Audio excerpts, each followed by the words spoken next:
Saya mau tanya kepada saudara, kalau kita bicara pernikahan, bicara rumah tangga, bisakah saudara menyebut hanya ada satu benda, dan benda itu adalah sebuah tempat?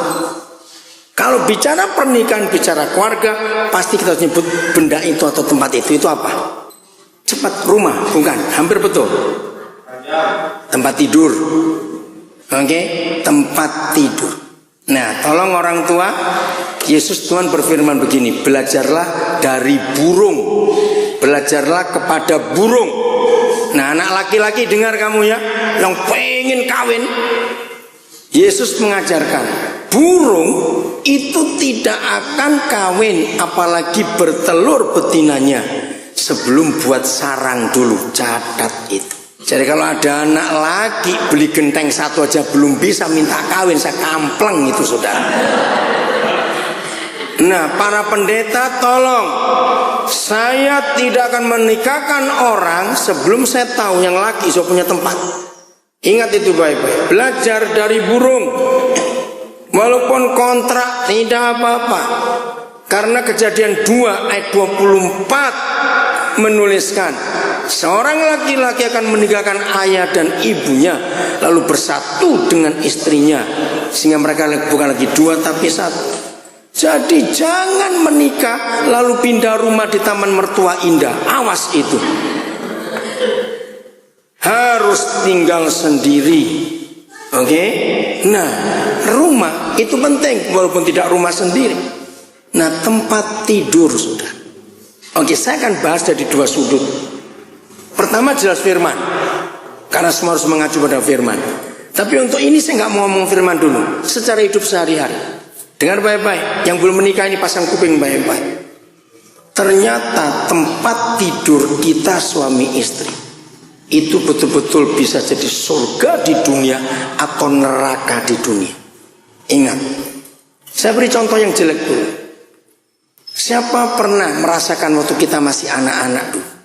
Kita sebagai anak-anak lagi main di ruang tamu, wah lagi rame gitu. Tahu-tahu kita lihat bapak ibu kita keluar dari kamar, terus marah-marah, minggir-minggir, singgah di sini ganggu aja. Masih ingat kalau kita dulu masih kecil, bapak ibu kita pernah seperti itu? Jawabannya, berarti lagi nggak beres tempat tidur ini dua orang. Kalau kita suami istri nggak pernah beres di tempat tidur, keluar rumah, keluar kamar pasti ribut.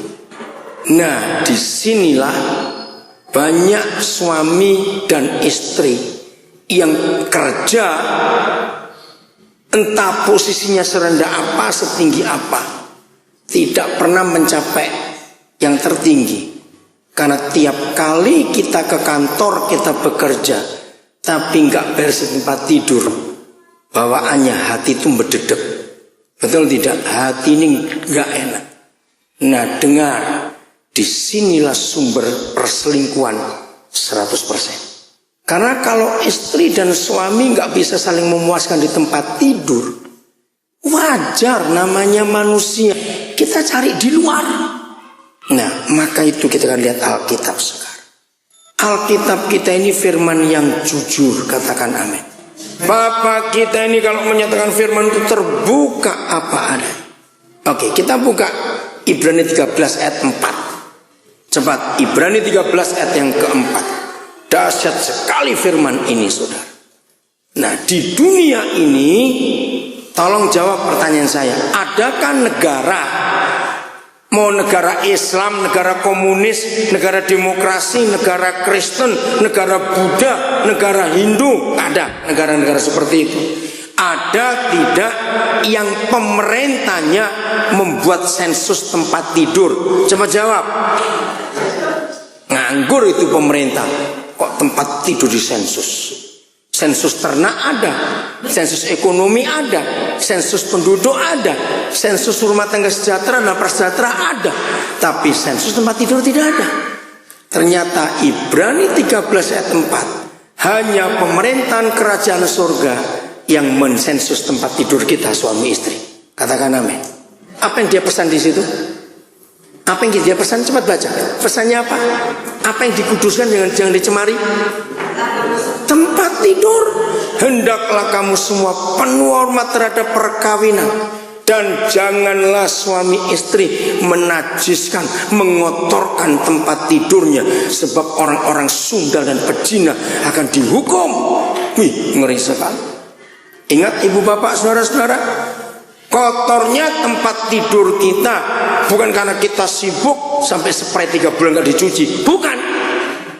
Kotornya tempat tidur kita kalau ada persundalan dan perzinahan, ada orang ketiga. Nah saya tanya, saya dapat rahasia itu bulan Juli tahun 87. Kaget saya. Hah? Surga sensus tempat tidur. Ngapain? Terus berjalannya waktu, saudara. Karena cuma ada satu di antara dua.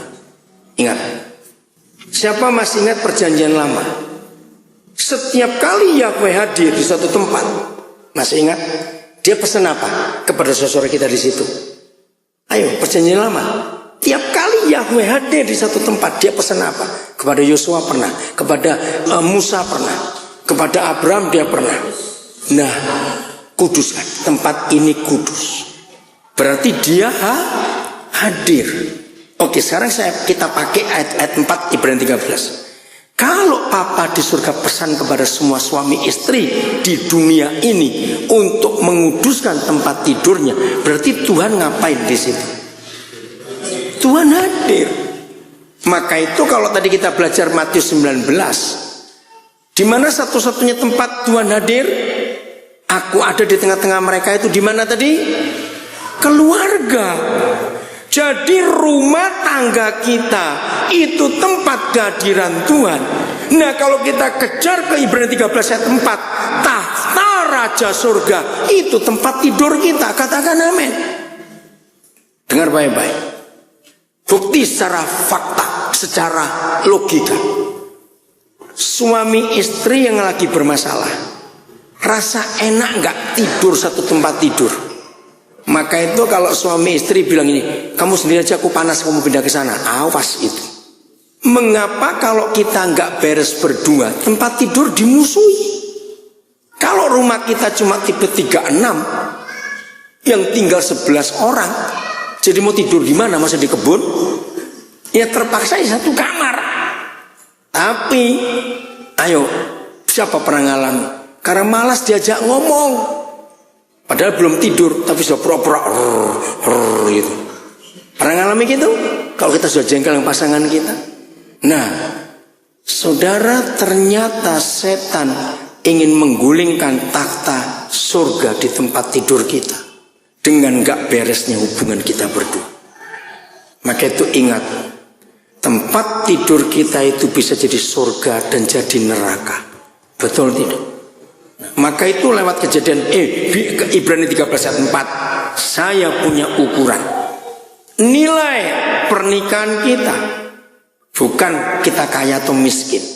Nilai value ya, nilai pernikahan kita bukan anak kita hebat atau tidak, bukan. Nilai rumah tangga kita adalah apa yang kita bicarakan berdua di tempat tidur sebelum tidur. Ingat, ayo suami istri kita hitung 2 minggu terakhir kalau sebelum tidur kita ngomong apa. Karena keluarga yang mata duitan, saudara. Tahu mata duitan? Yang doyan duit itu. Baru mau duduk, belum nempel, yang tidur bilang, kenapa belanja banyak-banyak? Duit yang diurus. Melek pagi gak mikir doa, duit lagi yang doa. Itu keluarga mata duitan. Keluarga yang tidak harmonis, tempat tidurnya sepi. Kira-kira kenapa? Ayo, cepat jawab. Keluarga yang gak harmonis, tempat tidurnya sepi. Kenapa? Iya, karena ngomong pendek ribut, ngomong panjang ribut, gak usah ngomong. Maka itu, ayo periksa tempat tidur kita. Saya mau buktikan bukti yang berikut. Kalau ada keluarga yang anak-anaknya masih kecil tapi punya kamar sendiri, jawab pertanyaan saya. Kalau anak-anak tahu ayah ibunya lagi di kamar dan belum tidur, dan anak-anak punya kamar sendiri, mereka ngapain? Ikut rame di situ. Betul? Naik ke tempat tidur kita, wah ramai luar biasa. Nah anak-anak saja tahu ada surga nggak di tempat tidurnya bapak ibu ini, dan mereka ke situ. Tapi lihat, kita nggak bertengkar pakai suara, tapi jengkel berdua. Yakinlah anak-anak kita nggak berani main ke tempat tidur itu. Mereka bisa merasa ada setan di situ. Jawab iya atau tidak, saudara? Anak-anak bisa tahu bagaimana hubungan kita berdua itu lewat tempat tidur. Maka itu tepat kalau Ibrani 13 ayat 4 menuliskan, jaga tempat tidur kita suami istri, karena itu menentukan ada surga atau neraka di situ. Ngerti ya semuanya ini? Ayo jujur, apa yang kita lakukan sepanjang hari sebelum kita masuk ke takhta Yesus, yaitu tempat tidur? Apa yang kita lakukan sepanjang hari itu menentukan. Kalau sepanjang hari kita harmonis, kita bahagia, bisa bayangkan kalau tiap malam kita naik ke takhta surga itu, ada raja damai di situ. Tapi ingat, iblis selalu curi damai, curi kasih, maka kita jengkel di tempat tidur itu. Ya atau tidak, saudara? Maka itu bereskan tempat tidur kita, hubungan suami istri. 1 Korintus 7, ayo kita buka 7-nya. Hari ini kita akan melihat hebatnya firman Tuhan, jujur sejujur-jujurnya. Mulai ayat 3 sampai ayat yang kelima ya. 1 Korintus 7 ayat 3, pelan-pelan saya baca, dengar. Hendaklah suami memenuhi kewajibannya terhadap istrinya, demikian pula istri terhadap suaminya. Roh Kudus tolong kami supaya kami menemukan metode yang terbaik mengenal firman-Mu ini, Bapa, dalam nama Yesus kami minta. Saudara, belajarlah untuk teliti kalau baca Alkitab.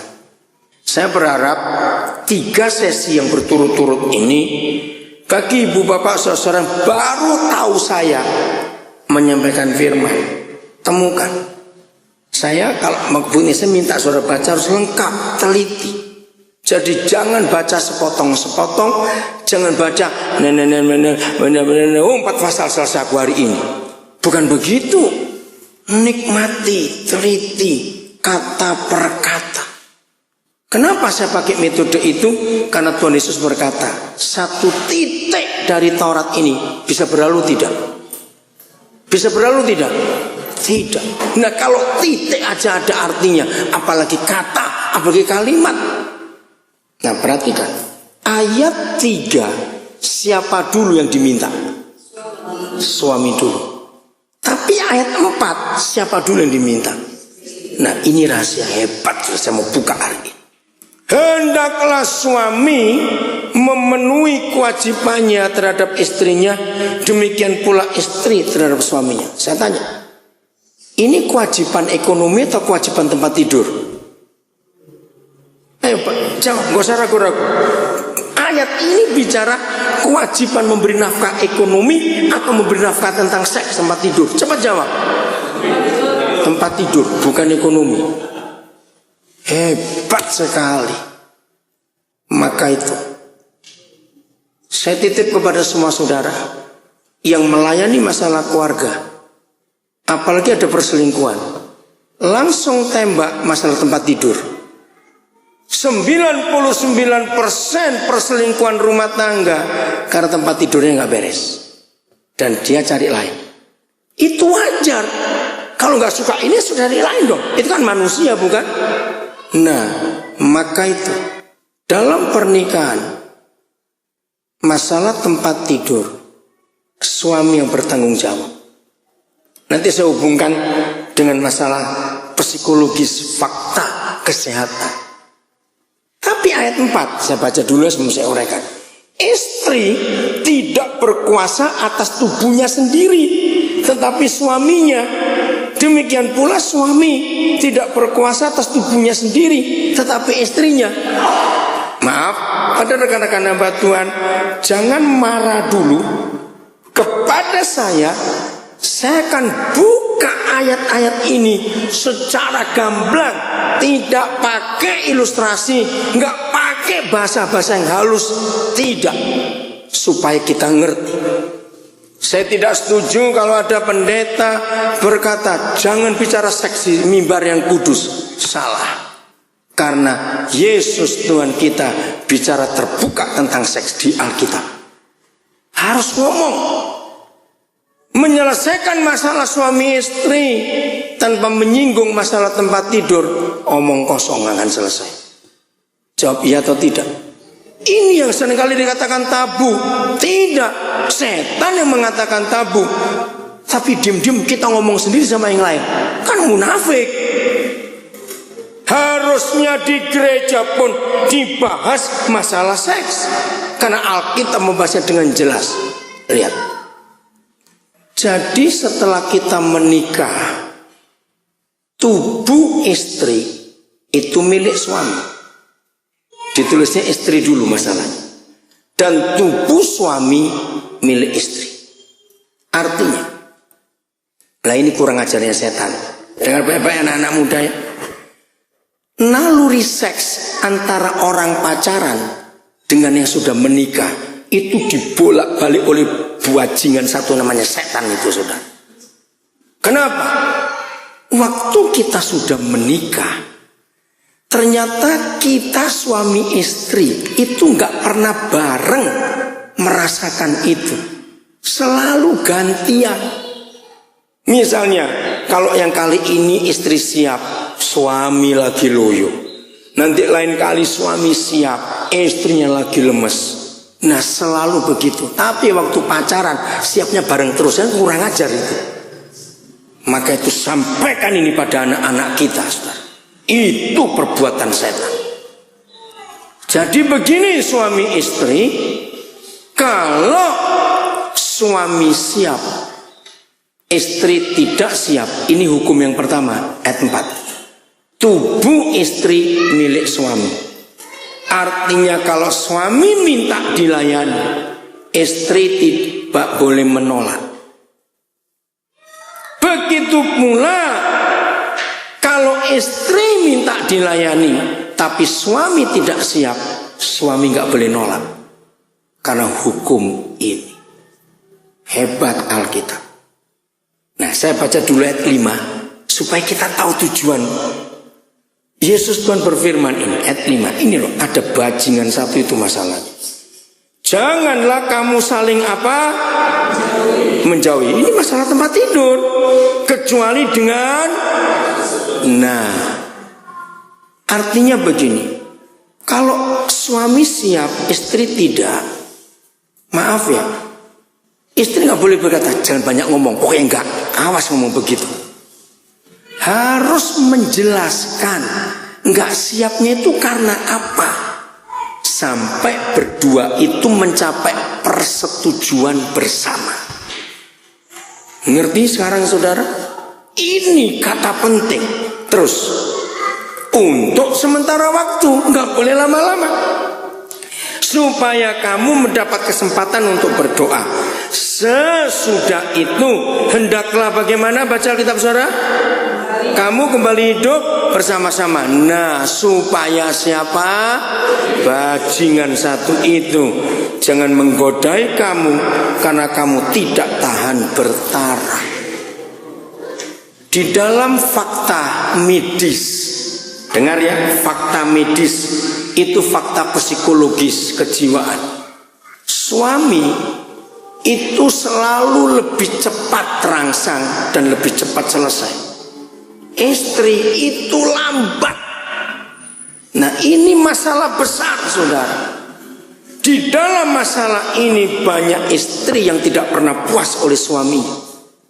Maka itu menurut ayat ini suami-suami, kita para suami yang harus punya buah roh yang ke-9, penguasaan diri. Tunggu sampai istri kita betul-betul siap, supaya setan itu nggak campur dalam pernikahan kita. Ini yang kita nggak pernah bahas baik. Sehingga maaf, kalau istri kita belum selesai, kita nggak boleh selesai dulu. Itu istri marah betul. Kamu egois sekali, enak saja kamu. Nah, itulah keadilan Tuhan, saudara. Yang gereja nggak pernah buka, pada Alkitab ini buka begitu jelas. Maka itu kata persetujuan bersama. Suami istri harus terbuka masalah tempat tidur. Nggak usah malu, itu kan istri kita, itu kan suami kita. Nah, saya tanya, mengapa ayat 3 menulis suami dulu? Karena kita kepala bertanggung jawab. Tapi di ayat 4, kenapa istri disebut dulu? Nah, ini rahasianya. Semua kita sudah menikah pasti tahu. Maaf ya, di dalam masalah tempat tidur, yang sering kali menghukum pasangannya itu suami atau istri? Ayo, istri. Istri sering menghukum pasangannya karena nggak mau. Maaf ya saudara, maaf. Maka itu mengapa jauh lebih banyak perempuan jadi pelacur daripada laki-laki. Maaf, laki-laki itu puas itu sehari minimal cuma 1 kali. Maka itu secara wajar, normal. Ya nggak normal banyak, ini bicara normal. Laki-laki itu nggak bisa hubungan suami istri tiap hari, itu nggak bisa, secara normal tidak bisa. Tapi perempuan 1 hari bisa berapa kali mencapai kepuasan. Maka itu kenapa lebih banyak perempuan jadi pelacur, laki-laki tidak bisa.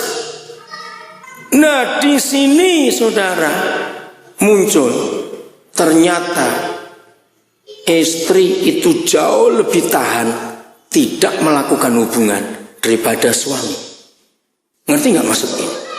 Nah, di sini kalau istri sudah jengkel dengan suaminya, cuma satu, mematikan suami, nggak mau melayani. Awas, di situ setan bekerja. Di situ setan bekerja. Maka itu ayat 4 menulis, istri, tubuhmu milik suamimu. Kapan saja suamimu mau, kamu nggak boleh berkata tidak. Tapi begitu pula suami, tubuhmu milik istrimu. Kalau istrimu mau, kamu nggak boleh berkata, nggak bisa. Kecuali ada persetujuan bersama. Jadi terbuka. Ketika kita tahu pasangan kita tidak siap, lalu dia menceritakan nggak siapnya gara-gara apa, maka kita akan menolong dia untuk bisa siap bareng-bareng. Itu arti Ibrani 13 ayat 4. Begitu terbukanya Bapa di surga terhadap barang yang satu ini. Maka itu dalam konseling pernikahan kita harus ngomong masalah seks. Rekan-rekan hamba Tuhan, saya mungkin dianggap beda dengan banyak pendeta. Saya kalau konseling pernikahan itu cuma 25%. Karena 75%-nya saya akan konseling setelah pernikahan. Nah, ini banyak gereja nggak ngerti. Kenapa? Maaf ya, dengarkan baik-baik. Kalau mereka belum menikah, kita ajari semua. Itu sama seperti ngajari orang bodoh nggak tahu apa-apa, belum praktek. Nah, betul tidak, saudara? Jadi saya kalau konseling pernikahan saya cuma beri 25%. Yang dasar-dasar aja. Nah, setelah itu saya janji ya. Seminggu pertama setelah pernikahan, mereka harus telepon saya atau saya telepon mereka. 2 minggu saya akan awasi lagi. Karena mereka baru praktek dalam pernikahan. Nggak bisa diberi teori semua sebelum menikah. Hao itu nggak ngerti apa-apa. Maka itu tolong gereja layani mereka setelah pemberkatan pernikahan. Sampai ya ada sampai 3 tahun nggak beres-beres. Saya harus bertanggung jawab. Ada yang cuma 6 bulan ngerti, selesai ya sudah. Karena itu penting sekali masalah tempat tidur, karena Alkitab itu menuliskannya seperti itu. Terus hubungan dengan mertua semuanya kita harus sampaikan secara jelas. Oke, bagian terakhir. Saya beri contoh keluarga yang sangat indah di perjanjian lama. Keluarga Manoah. Hakim-Hakim pasal 13. Hakim-Hakim pasal 13. Ayo kita belajar dari keluarga yang sangat alkitabiah. Walaupun mereka belum hidup di perjanjian baru, tapi keluarga ini sangat hebat mentaati perintah perjanjian baru. Ayat 3. Dan malaikat Yahweh menampakkan diri kepada siapa? Perempuan itu, istri Manoah, ibunya Simson. Dengar ya. Dan malaikat Yahweh menampakkan diri kepada istrinya Manoah dan berfirman begini. Oke. Ayat 6. Kemudian siapa? Perempuan itu kemana? Cari suaminya. Mendengar pernyataan dari surga, suami tidak di tempat. Maka istri cerita ke suami. Saya tanya, seandainya Hawa melengkapi hidupnya dengan hukum ini, ketika setan datang menggoda dengan buah itu, lalu Hawa cuma ngomong, kan setan tunggu ya, aku tanya suamiku dulu. Kira-kira dunia ceritanya lain atau sama? Lain. Nah, Hawa nggak tanya dengan suami, nggak diskusi dengan suami. Banyak rumah tangga bertengkar karena suami susah payah cari duit, istri yang ngabisin terus belanja, papa nggak tanya suaminya dulu. Tukang kredit datang beli, apa aja beli, sampai habis-habisan. Nah, apalagi kalau punya istri yang iri hati pada tetangga. Saya punya ilustrasi. Satu hari ada satu keluarga, istrinya minta ampun, pokoknya tetangga beli apa dia minta suami harus beli. Sampai suami itu takut pulang, mikir kalau aku pulang hari ini dia minta apa lagi ya. Sampai kayak begitu. Jadi kalau dia pulang tunggu istrinya tidur dulu, dia pergi sebelum istrinya bangun karena takut. Nah, suatu hari suami istri kaget, suami pulang lebih pagi dari biasanya. Terus sambil pulang siul-siul nyanyi-nyanyi. Wih, istri kan dengarin. Ada apa kamu pulang pagi-pagi terus nyanyi-nyanyi? Gajian naik ya? Dapat bonus ya? Enggak, suami bilang. Tetangga punya istri muda. Lo ngerti nggak maksudnya? Maka itu dia pulang awal. Istri minta nggak? Istri muda. Lo kan tadi kan iri terus. Tetangga punya apa minta, tetangga punya minta. Lah ini suami tahu tetangga punya istri muda. Ayo, oh nggak ngerti ya sudah lah, kalau saudara nggak ngerti. Saudara, awas iri hati dalam pernikahan. Suatu hari saya baca ilustrasi menarik di mall di Jakarta. Ada kisah seorang satpam yang baru kerja di mall itu. Nah, selama berapa minggu satpam ini melihat jam-jam tertentu pasti ada suami istri yang sudah cukup umur, mesra sekali. Ini si suami selalu gandeng istrinya. Lama-lama satpam ini nggak tahan. Satu hari setelah sekian minggu, satpam ini memberanikan diri, cegat suami istri yang setua itu dengan polos dan serius. Satpam itu tanya, Pak, boleh nggak Bapak cerita kepada saya resep keluarga bahagia? Berapa minggu ini saya baru kerja di sini, dan kalau saya lihat Bapak dan Ibu ke mall ini dan begitu mesra gandengan tangan, kenapa Bapak bisa semesra itu? Pegang gandeng tangan istri. Oh, ini bukan mesra, Pak. Istri saya tukang belanja, saya pegangin tangan supaya nggak belanja terus. Maaf, ini ilustrasi sudah. Nah, istri tolonglah. Kalau suami kita yang kerja setengah mati, buatlah persetujuan bersama kalau mau keluarkan duit itu boleh atau tidak. Ngerti hukum ini, saudara? Nah, istri Manoah seperti itu. Langsung dia cerita ke suaminya. Sayang, Hawa tidak melakukan hukum itu. Dia diskusi malahan dengan si setan. Maka hancurlah dunia sampai hari ini. Ayat 6. Kemudian perempuan itu datang kepada suami yang berkata, telah datang kepadaku seorang abdi Tuhan begini-begini. Saya nggak usah baca. Ayat yang ke-8. Setelah suami mendengar penjelasan istri, lihat ayat 8. Nah, inilah suami yang benar. Suami yang benar tidak boleh mencurigai. Ayo jujur. Kan dikatakan seperti laki-laki, wah begini begitu. Nah kalau suami cemburuan, nggak mungkin dari Tuhan. Jangan-jangan cowok lain itu kamu datang ke kamu. Bisa nggak suami mikir seperti itu? Bisa. Tapi Manoah suami yang baik. Dia buat apa setelah dengar cerita istrinya? Baca Alkitab saudara. Manoah ngapain? Memohon kepada Yahweh. Kata bagus. Ya Yahweh, berilah kiranya abdi Tuhan yang kau utus itu datang pula kepada baca kepada kami. Terus dan mengajar kami. Terus apa yang harus kami perbuat kepada anak yang akan lahir itu. Dengar suami istri. Kenapa saya menekankan kata kami dan tekanan kami? Kami. Ingat, begitu kita menikah, kita nggak boleh berkata saya, aku, saya. Tidak boleh. Kami. Karena kita berdua. Katakan amin. Alkitab ini luar biasa. Kami. Suami, sehebat apa kita. Kalau kita diminta bicara di mana saja, jangan lupa ada istri kita. Sebutkan dia, karena dia bagian dari hidup kita. Istri juga begitu, sehebat apa Anda. Kalau bicara sendiri, karena sudah lebih pintar dari suami, di hadapan orang banyak sebutkan suami saya begini, ini dan itu. Kami. Ayo kita jujur pada pernikahan kita. Berapa kali kita pakai kata kami dalam ngomong dengan orang lain?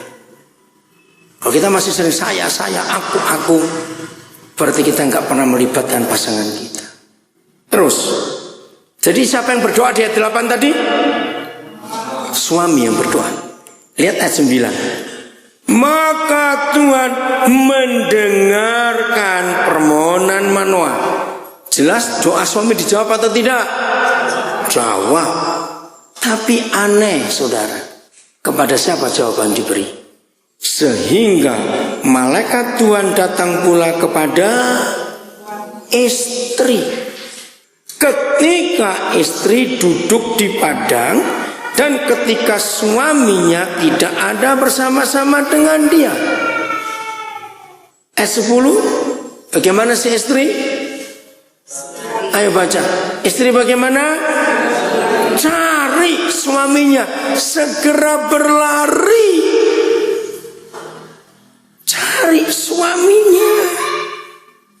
Katanya begini, saya nggak usah baca lagi. Lalu ayat 11. Suami bagaimana? Cemburu? Curiga? Baca ayat 11. Suami bagaimana sikapnya? Bangun dan berarti suami percaya istri. Ingat saudara, nanti ada waktu saya akan bahas satu ayat lagi. Hal yang paling penting dalam suatu pernikahan adalah percaya. Katakan amin. Lawan kata percaya itu apa? Curiga. Awas. Suatu pernikahan sudah cerai tanpa kepengadilan kalau ada curiga di antara dua orang itu. Jawab iya atau tidak? Nah ini suami luar biasa. Jadi 2 kali didatangi malaikat. Harusnya suami itu sombong, merasa terkalahkan. Kok enak kok kamu terus didatangi? Nah saya mau bukakan rahasia. Siapa yang pernah tahu fakta? Kalau kita dulu hidup dalam dunia pedukunan, atau sekarang walaupun nggak hidup dalam dunia pedukunan, menurut saudara, dukun laki atau dukun perempuan yang lebih sakti? Perempuan, betul. Maka itu di dunia itu yang terkenal bukan kakek sihir, tapi nenek sihir. Nah, itu saya akan pakai menerangkan pasal ini. Ternyata antara Tuhan dengan setan itu jauh lebih senang memilih perempuan daripada laki-laki untuk diajak bicara. Catat ini. Saya ulangi. Menurut firman Tuhan dan menurut fakta, setan dan Tuhan lebih suka menggunakan perempuan daripada laki-laki. Saya meneliti itu kenapa perempuan lebih gampang dipakai Tuhan dan pakai setan. Ternyata perempuan punya kelebihan, sensitif, tahu ya, peka perasaannya. Saya beri contoh, yang punya pengalaman tolong katakan kenceng nanti iyanya atau aminnya. Kalau anak-anak kita sekolah jauh dari Tulungagung, entah ke Jogja, Jakarta, atau ke Makassar, anak itu nggak SMS, apalagi telepon. Dulu sih kirim surat, sekarang nggak perlu lagi. Kalau anak itu ada apa-apa, yang lebih cepat merasa dulu mamanya atau bapaknya? Mamanya. Maka itu waktu sudah tidur nyenyak sekali, si istri gelisah, gelepek, gelisah hatinya. Nah biasanya istri kan nyenggol suaminya, turut doain, nggak mikiri anak, kan gitu. Suami jawab, mikiri apa? Nggak ada apa-apa kok, kan gitu jawabannya. Betul tidak saudara? Nah itu rahasianya, mengapa Tuhan dan hantu lebih banyak pakai perempuan daripada laki-laki. Karena kesensitifan itu tadi. Tapi sayang, lebih banyak milih hantunya bagi banyak perempuan itu daripada Tuhannya. Betul atau tidak? Maka itu rumah tangga jadi kacau. Masih ingat ketika pengadilan Tuhan Yesus? Siapa yang negur Pilatus? Siapa negur Pilatus? Istrinya. Aku mimpi tadi malam. Kamu jangan apa-apain orang itu. Pilatus ndablek, nggak mau dengar. Kalau Pilatus jadi seperti Manoa, lain cara pengadilan Tuhan Yesus. Maka itu para istri, kesensitifan saudara jangan dipakai oleh setan, katakan amin. Biar Roh Kudus yang pakai untuk melindungi suami dan anak-anak dari semua jerat iblis. Maka itu istri-istri jaga hati saudara, karena di situ Tuhan bicara. Nah itu hebatnya keluarga Manoa, mereka kompak. Manoa juga mau dengar apa yang istrinya katakan. Dia nggak sombong. Maka itu suami-suami jangan kita sombong. Kamu perempuan tahu apa? Awas ngomong begitu. Hargai istri kita, karena dia tubuh kita.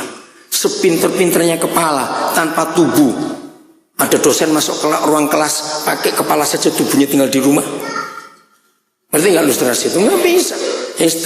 Suami kita perlu istri kita. Jadi inilah hukum yang Tuhan beri. Suami itu kepala, mengambil keputusan.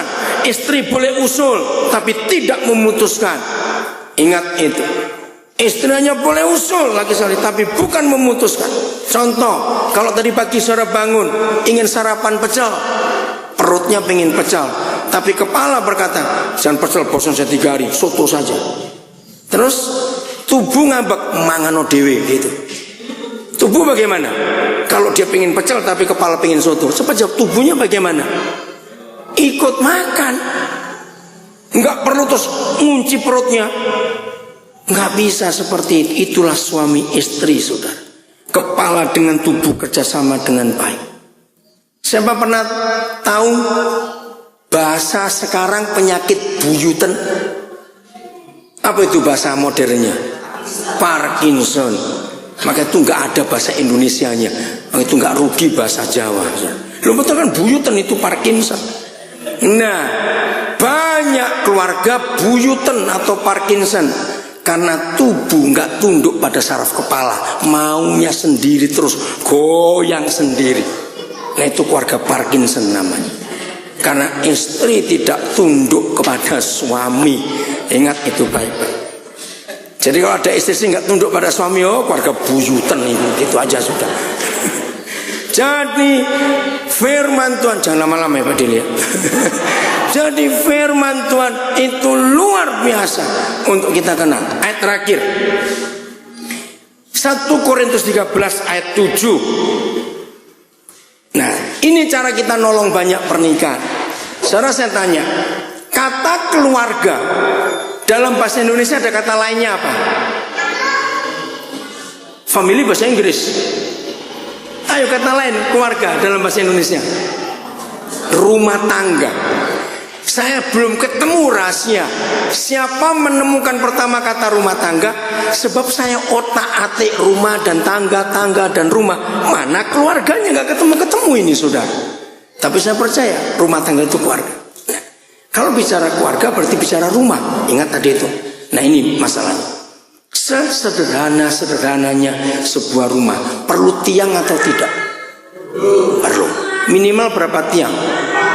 Awas bilang 3. Jomplang rumah itu nanti. Kalau bilang 1 itu payung, tiang 1. Harus 4 tiang rumah tangga.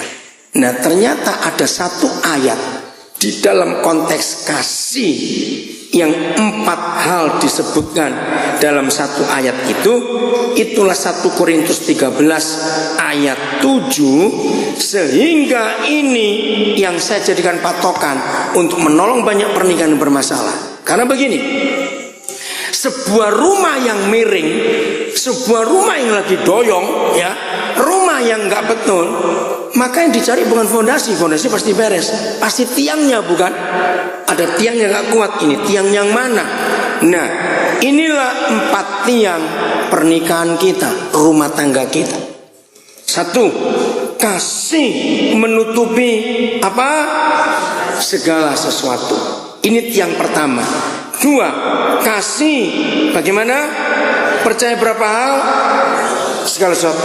Tiang ketiga, kasih apa? Mengharapkan segala sesuatu. Tiang keempat, kasih sabar menanggung segala sesuatu. Yang menarik saudara, semua diakhiri dengan kata apa tadi? Segala sesuatu. Inilah 4 tiang rumah tangga kita. Jadi kalau rumah tangga kita goyah, 2 orang itu harus duduk diam, merenung tiang mana yang goyah. Kalau kita mau menolong keluarga orang lain, suruh mereka duduk baik-baik, ajak ngomong, periksa 4 tiangnya. Tiang pertama, pernikahan kita harus selalu menutupi segala sesuatu. Apa kebalikannya atau lawan kata menutupi? Buka kata sehari-hari, ngungkit, ngudat bahasa Jawa. Apa? Ngudat. Iya. Ayo jujur, suka nggak diundat-undat? Nggak suka. Diungkit-ungkit itu menyakitkan, saudara. Maka itu suami istri tidak boleh bicara. Ingat ya, dulu awas ada kata-kata itu. Berarti ngungkit terus. Berarti tiang pertama kita goyah. Satu kali sudah lama di Surabaya, ada satu keluarga yang datang ribut kepada saya. Suami itu jengkel dengan istrinya. Dan saya sampai tertawa. Jengkel cuma berkata gini, pokoknya Koden, saya nggak suka kalau dia ngomong becak. Nah kan geli, lu ngomong becak kok nggak boleh, itu kenapa? Nah ternyata istrinya cerita, berapa tahun yang lalu suaminya pernah pergi dengan perempuan lain naik becak. Jadi passwordnya becak. Pokoknya kalau lagi tersinggung becak. Udah, itu ngerti dah maksudnya apa. Tidak boleh ngungkit. Katakan amin cepat. Tutupi semua kesalahan. Kasih itu menutupi segala sesuatu. Awas. Kalau kita sudah menikah, kita nggak boleh ingat-ingat firman mertua. Awas. Karena ada firman Tuhan, juga ada firman mertua masalah. Nah saya tanya kepada saudara, mana lebih gampang dihafal, firman Tuhan atau firman mertua? Nah itu kan kurang ajar kita. Mertua sudah mati 20 tahun yang lalu, firmannya masih ingat. Firman Tuhan minggu lalu sudah lupa. Kenapa firman mertua gampang diingat? Karena menyakitkan hati. Tutupi. Suami istri nggak boleh ngomong, aku ingat ya ibumu pernah ngomong begini. Itu menyakitkan saudara. Betul tidak? Pokoknya nggak boleh ngundat, nggak boleh ngungkit. Tutupi dan lihat ke depan. Yang kedua apa tadi? Buka Alkitab saudara. Yang kedua, nah saya belajar dari 4 tiang ini. Ternyata sokok gurunya adalah nomor 2. Percaya pasangan segala sesuatu. Tidak boleh curiga. Ayo siapa yang hobinya gini, baru keluar 5 menit di SMS, 1 jam di telepon, capek kerja kayak begitu. Itu kawin dengan detektif namanya saudara. Betul tidak? Diikuti terus, ini apa-apaan. Awas kalau mulai saling gak percaya, kita sudah cerai sebelum ke pengadilan. Saudara, kalau saudara suami istri punya handphone, awas waktu berak handphone gak boleh dibawa ke WC. Loh, apa-apaan? Ayo pasti ada rahasia. Betul?